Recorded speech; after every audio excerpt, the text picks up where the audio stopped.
What's the meaning of antilog?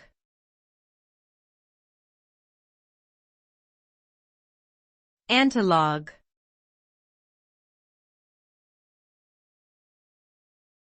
Antilog.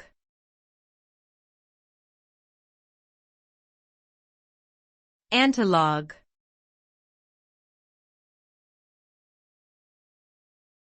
Antilog.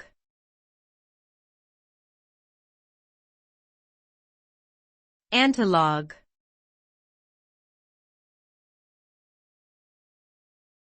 The term antilog refers to the inverse operation of taking a logarithm. More specifically, it refers to raising a given base number to a power equal to a given logarithm.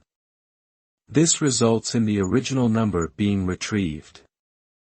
The antilogarithm is often used in fields such as mathematics, engineering, and science, where logarithms are frequently used to simplify calculations and data analysis. By taking the antilog of a logarithmic value, one can obtain the original value in its original form.